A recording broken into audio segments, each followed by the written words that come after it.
Success Unscripted, where we ditch the script and get real about what success is from the inside out. I'm your host, Jessica Rivera, and today we have a special guest in the studio, Jules Mela. Not only is she an amazing entrepreneur, she was in corporate, she is a powerhouse, and I have had the honor of coaching her and seeing firsthand her growth, her evolution, and her grit. I am so excited for you to be here. Oh, I'm uber excited to be here and sharing this space with you. Thank you so much for having me. Today, we are going to get into relationships, what it's like navigating corporate career versus entrepreneurship and everything in between. But I want us to start off with some fun. Okay. Now, for those who know me and follow me on Instagram, they know I love music because I'm always doing some car karaoke. But tell me, what's exciting you? What gets you motivated these days? Well, I'm super into the new Bad Bunny album. Love him. In my car, you will always find gospel music. I love a good worship song, and it just gets me going. And of course, I want to start my day with God first. But I love old school salsa. I love Spanish rock. I love anything Latino, anything Spanish. I want to always support it. So, But of course, I also love my trap music. So, Future is one of my faves. Yeah, a little bit of everything, kind of like me, for sure, Absolutely. sure. So when you think about, I want us to dig into, because anyone who knows you are a girl's girl. Like, I feel like you know every beautiful woman in New York. I hope so. Yeah, I feel like all of my friends are definitely beautiful. Gorgeous, for sure. You are definitely a girl's girl, and I love that about you. But I think what I want to talk about is, when does a girl's girl turn wrong?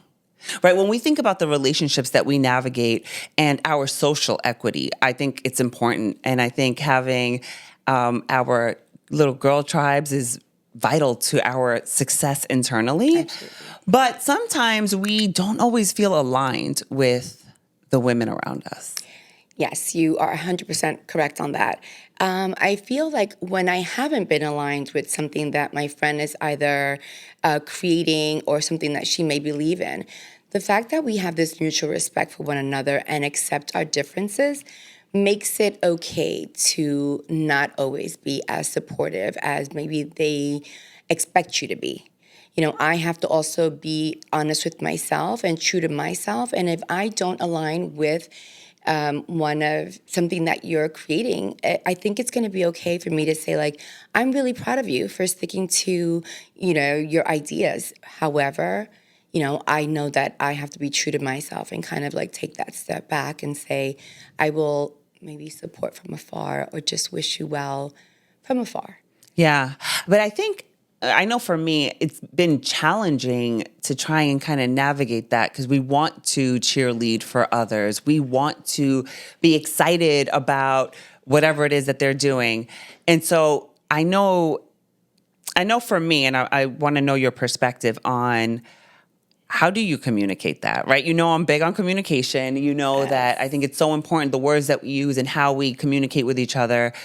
How do you communicate that to somebody that maybe you were aligned with them at one point and are no longer aligned with them and whatever it is that they're doing, or you just realized, and it may not, I found this challenging even with people that I'm not really that close with. I mean, I learned so much about communication with your classes and your courses and just our one-on-one coaching. How things land, sometimes, you want to do your very best so that somebody can understand your feelings and where you're coming from.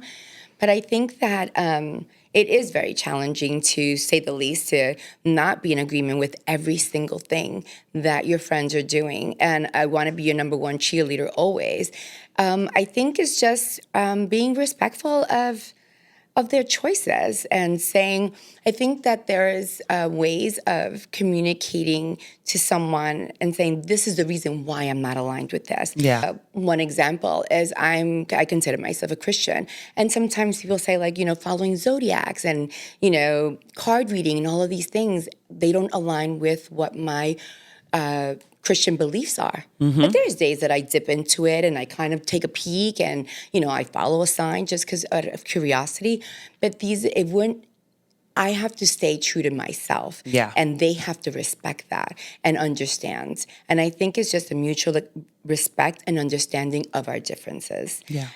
I don't really know exactly, as of today, I haven't had a lot of experiences, but I think that just respect and understanding and acceptance is, a It's way to key. go about it. Yeah, it is Yeah. definitely.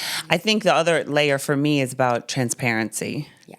Right? Because sometimes we think it's easier to just say, like, kind of distance ourselves from that person. And then that other person's like, wait, what the heck happened? Or like, are we okay? And so I think there's a level of transparency that we could have. Now, transparency does not mean I have to tell you every single thing that I'm thinking, but transparency does mean, hey, again, letting them know why we are potentially not aligned in that situation or that conversation anymore. But one of the things that I have been kind of trying to work on, even with myself, is guilt.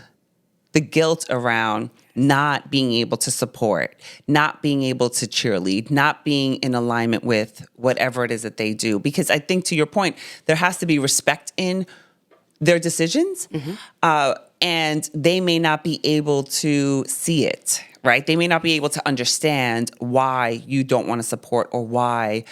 And I have felt a little guilty around that. So I don't know if you've experienced that.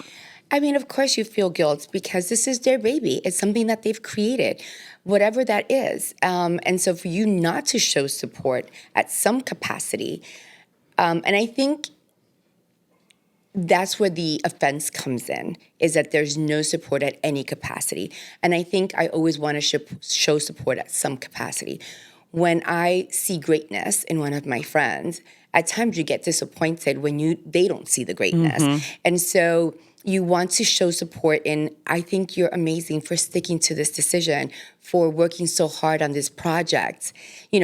Show support in other ways, in how they created this thing that you may not agree with, but compliment them on their hard work and dedication to it. Yeah. And I think that's where there's a little bit of a balance. But, and amongst friends, if you respect me as your friend, you're going to respect the fact that we have differences of opinions and that we're not going to always be aligned. Yeah, for sure. I think when you think about empowerment, isn't just about supporting others. It is about protecting yourself and knowing where you stand, and also letting go. To your point, sometimes there's expectations, but letting go of those expectations on both sides. Yes. Yeah, for sure. There's and I think I've said this several times, but last year was definitely like a release season for me.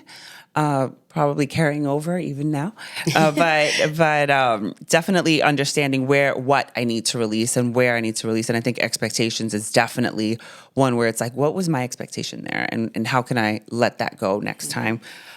So I want us to kind of pivot a little bit and move into you going from corporate career to entrepreneur. And even navigating both at the same time, because you had a lash studio in New York City for over 10 years, super successful. So I'd love for you to kind of talk about, because I know some people in my audience may be thinking like, I'm really good at something, and how do I bring that to life in another way? Or maybe they're in corporate, and I was telling someone not so long ago, like, that's what I did. I used my entire corporate career as like training. Yes. As like, okay, so this is what I know, this is what I'm good at, this is what someone else pays me for, which means I can create something myself. So I want you to talk about your journey there. So I was in corporate for many years, and I loved it. It was who I was. I was an EAPA estate manager. I loved planning someone's life. I loved being able to be working behind the scenes and making this person and this company very successful. I was well respected and well known in my industry. And so when I decided to become an entrepreneur, it wasn't something that kind of came naturally to me. It was working with these powerhouse men from Wall Street, high net worth individuals that said, Jules, there's nothing you can't do. Don't ever rely on one income. This company will crumble tomorrow, and where will you be? And so that sort of gave me the wings that I needed to say, okay, what else can I do? Move forward. And now I am running this beauty studio with my business partner at the time, and we were very successful very, very quickly. And I was able to manage it both. I was still in corporate, managing someone else's life, while I had an amazing team running my business.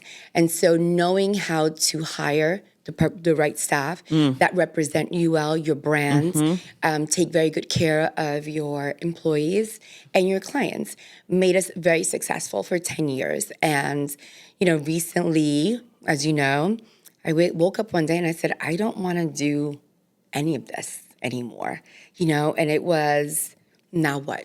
Let's talk about that, because I think that moment when you made a decision to pivot, it wasn't an easy one now, right? Because you've had this successful business for 10 years. You were no longer in corporate.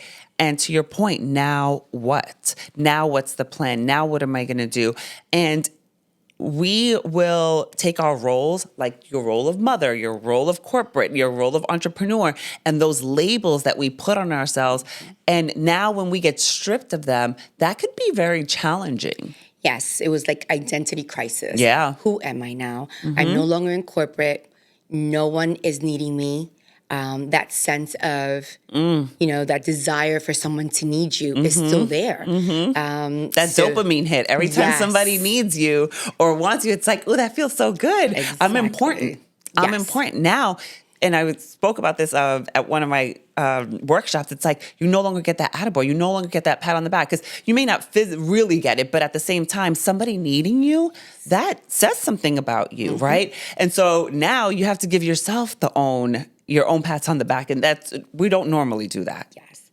That so takes I definitely practice. went through that entire, who am I? Okay, so now then I leave corporate. Now I'm still an entrepreneur. And then again, wake up one morning and say, you know what? I don't want to be in the beauty industry anymore. I want to also bow out at a high point. Business was still doing well, but it was something that I had lost passion for. And it was time now. I was also coming on a big birthday, and I said, I need to make some necessary changes, because I was suffering mentally, physically, emotionally. You don't realize how much you're drained by all of everyone needing you at the same time. So here someone needs me, and it feels great. And that dopamine hit, like you said, and these rewarding bonuses and checks, and you're making all this money. But one day you wake up and you're like, this is not working anymore. And So let's talk about that shift, because there was a shift in what success meant for you, right? So success meant what at what point? And then that shift of okay, what does success mean to you now? So at that point, success meant how much money I had in my account, what I was worth. And one day I woke up and said, none of that really matters. Because at the end of the day, I'm never going to take any of these things with me when I go up to heaven, which hopefully I do. And so buying all the clothes in the world, going on the most amazing trips, flying private with, your bosses, and dining at the best restaurants, I would sit there and I felt so alone and I felt so empty, because I started to forget who I was. And I think today, what success means to me is knowing exactly who I am, what I represent, how I feel when I am all alone, and when I have nothing.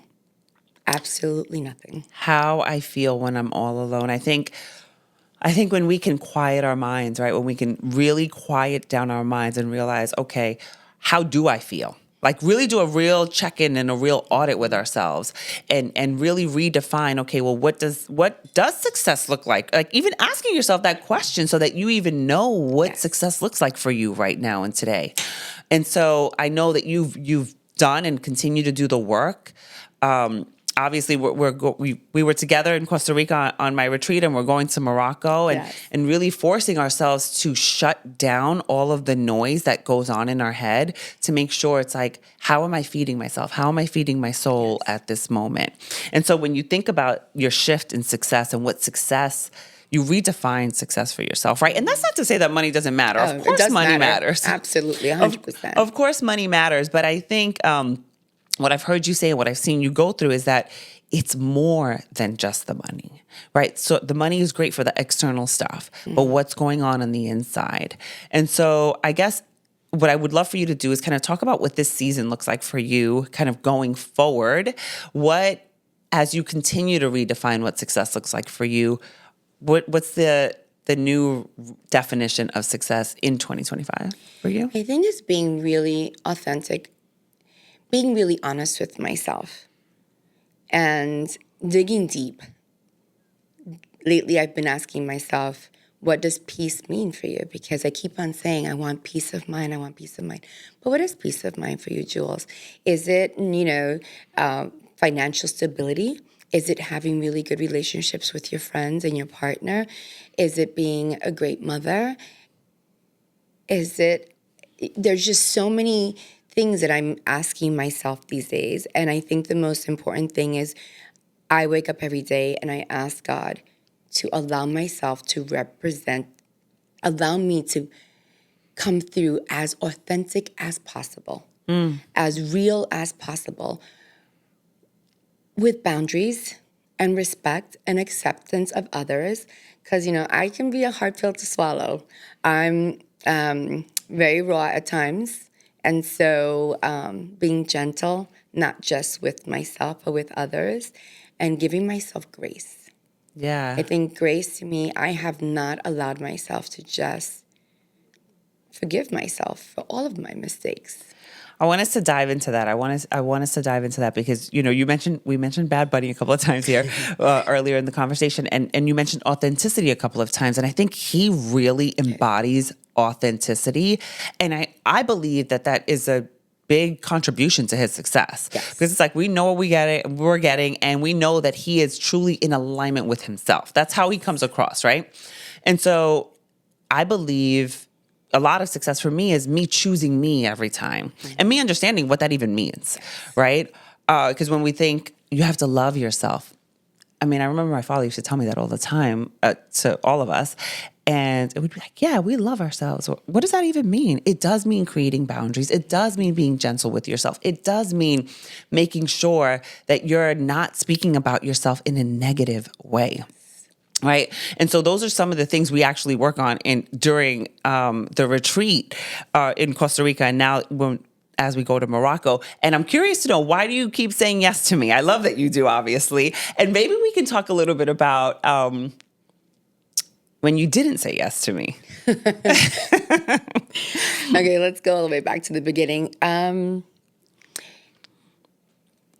We've known each other for a very long time. A very long time. And I think that our connection was inevitable. I think this relationship that we have now, I cherish it so much because you've saved me. Oh, don't make me cry. Don't make me cry. Don't make me cry. And people come into your life and they save you at a specific moment. But you were you came into my life. I don't think anything's a coincidence. God knew exactly what I needed. I'm a true believer in God. I will always mention him. So yes, I'm a believer in God. And I know that God brought us together because he knew you needed me at that moment. I needed you at that moment. And it was at a crossroads where I was, in all honesty, I was a fraud.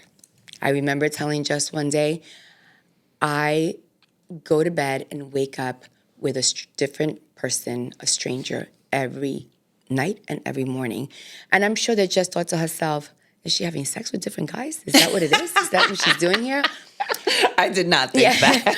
But what that meant was I was going through this identity crisis. I was, suffering from imposter syndrome, and I didn't know who I was anymore. And I needed to dig deep, but I was afraid to. Yeah. Because when you dig deep, the truth is going to come out, and it may not always be pretty. Yeah. So the shell, the outside, was always pretty. You always want, for me, I would put on, it's a facade. It's, you dress well, you look well, clear skin, done, your nails are done, you speak well, and people have this image of you, this perception of you. But it's sort of like a mask, so no one really sees the truth. Growing up Latina was hard for me. I had a really tough mom that I thank her today for being as tough as she is, because I am very strong because of her. But being ashamed of being Latina. I was in corporate America at a very young age where being Latina and being shaped like me was not acceptable. Yeah. Was frowned upon. So you're constantly hiding your figure, your shape, your everything. Your Latina-ness. Yes, I remember when people would make a mistake and instead of saying my last name is Meja, they would say Miller. I never corrected anyone because I was Miller, an American last name. And so again, going back to when we met, you literally forced me to take off all of those layers one by one in a very gentle way. The initial The initial one, not so gentle. Not so gentle, but necessary, because it also forced me to go to you and say to you, when I needed this, I needed my friends, but you came through as a coach. Now that you know that, I need you as a coach. Because what you did that day did help, but it also hurt. Yeah. Because I wanted friend Jess and I got coach Jess. But at that moment, I realized Jules also needs coach Jess. And so you literally peeled off this onion one by one. And there was a lot of crying, a lot of anger, resentment. Yeah. You know, I would see you and I would just, but it was, you made me uncomfortable. Yeah. Yeah. I mean, I remember us having a call one day and I said to you, you're hiding from me.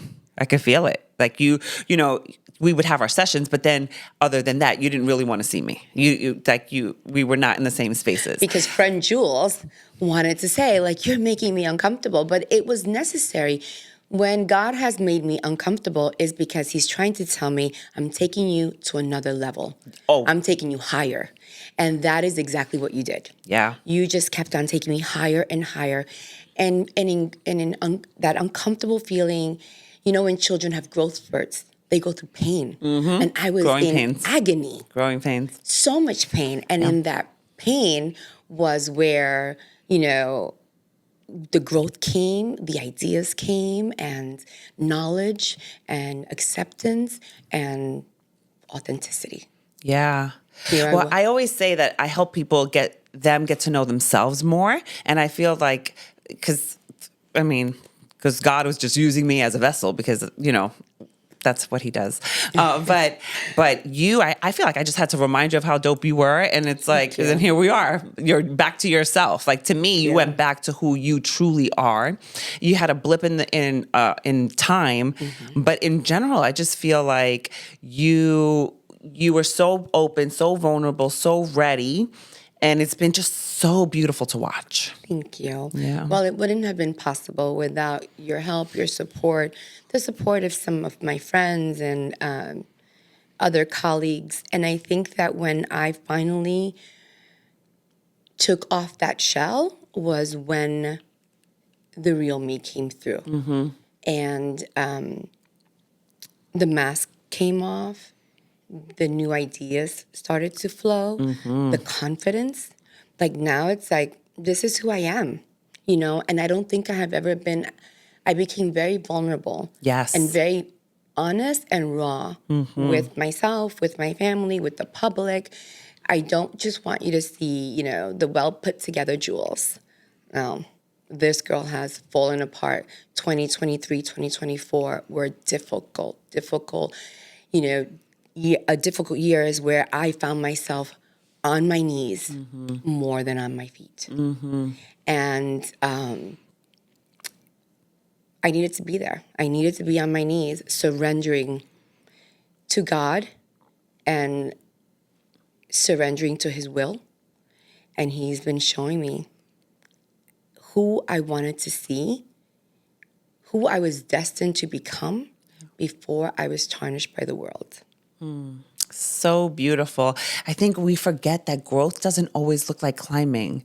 Growth does look like pausing sometimes. Growth does look like stopping and recalibrating and really understanding, okay, what is it that I want from me in this next season? And I feel like that's what that's what you've done for yourself, and I love to see it. I found myself stripped in the, as they say, the valley. But in the valley is when you need to worship more, and really, I think in the valley is where you learn.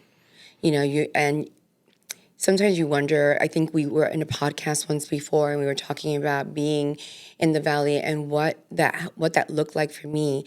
And although you're at your lowest point, when you are at your lowest point, there's nowhere else to look but up. And once you look up and you see the potential, you catapult yourself forward. That's right. There's no other way. There's no other, where you can't go any lower. I couldn't get any lower than I was. Yeah. And so all I can do is just work my way back up to the top. Yeah. And you did just that. And you found a new passion for investing, and you're investing in so many properties and doing so many amazing things. And I'm beyond proud to see your growth. And it's just beautiful to witness. Thank you. Yeah. So thank you for allowing me to be part of that. So I want us to close out with a question that I'm going to ask all of my guests, which is, in this season, what are we releasing? I believe in order for us to get to the next level, we have got to shed, right? Like a skin. We are shedding our skin. So like a snake, I mean. So tell me, what are we shedding? What are we releasing in this season? We are releasing expectations, unrealistic expectations, not of just myself, but of others. I'm releasing anything that doesn't make me feel safe. I want to feel safe in different spaces, in the presence of others. I want to feel safe within myself. So I am just letting go of things that don't suit me or bring a smile to my face, because life is way too short to walk around with heavy burdens. I'm letting go of the past. I'm releasing all of my mistakes, and embracing all the newness. Because there's a lot of newness. There's a lot of new things coming up for Jules. So I'm super stoked and excited for that. Oh my gosh, so am I. Thank you so much for being here with me. I appreciate you. I adore you. And I am honored to be able to say that you keep choosing me. So thank you so much. I do. And I will always choose you. You are amazing. I love being in your presence. Your confidence and your support means the world to me. And I am so honored to be here and to share this time with you. And I am equally proud of you for believing in me, believing in yourself, because we talked about doing this and here you are. Yeah. You are the real true powerhouse. So we. Thank you. Thank you so much for hanging out with us.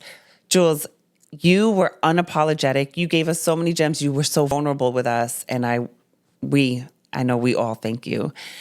For those of you listening, I want you to ask yourself, what version of success are you holding on to that no longer serves the vision that you have for yourself? Thank you so much for hanging out with us. If you enjoyed this episode, please go ahead and hit the subscribe button and share this episode with a friend. We'll see you soon.